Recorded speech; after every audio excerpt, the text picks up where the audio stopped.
చైనాలోని ఓ హైవే. రాత్రి సమయం కావడంతో వాహనాల రద్దీ లేదు. ఎలాగూ వెహికల్స్ రావట్లేదు కదా అని ఓ పేద రిక్షావాలా హైవే పైకి రిక్షా తొక్కుకుంటూ వచ్చేశాడు. సరిగ్గా అదే సమయంలో ఓ ట్రక్ శరవేగంగా అట్టే దూసుకొచ్చింది. ట్రక్ డ్రైవర్ రిక్షావాలాను గమనించేంత టైం లేదు.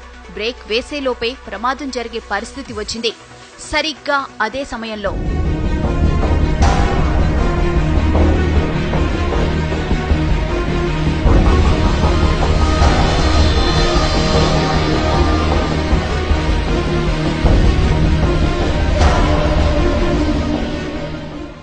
ఇది జరిగిన ఘటన. ట్రక్ డ్రైవర్ ఖచ్చితంగా ప్రమాదం జరిగిందని, తాను ఎవరినో గుద్దేశానని భావించి గబగబా ట్రక్ దిగి వచ్చాడు. అటు ఇటు అంతా చూశాడు. ఎక్కడా ఏమీ లేదు. ప్రమాదం జరిగిన ఆనవాళ్లు లేవు. అసలక్కడ ప్రమాదం జరిగితే కదా.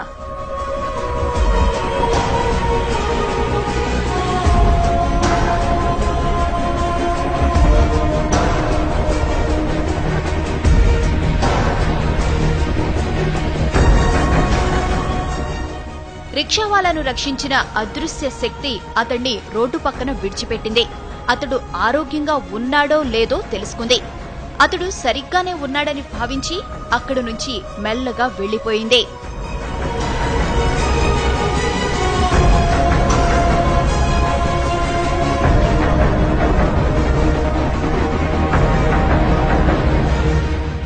ఇంతకీ ఆమె ఎవరు? అంత వేగంగా ఎలా వచ్చింది? ప్రమాదం జరగకుండా ఎలా అడ్డుకోగలిగింది? ఆమె రాగానే మెరుపు ఎందుకు వచ్చింది? ఇలా ఎన్నో అనుమానాలు, ఎన్నో అంతుచిక్కని ప్రశ్నలు.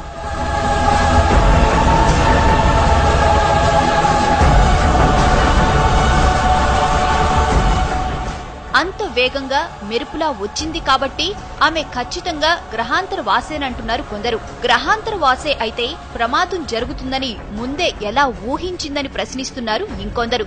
అసలు గ్రహాంతర వాసికి మనిషిని రక్షించాల్సిన అవసరం ఏముందంటున్నారు.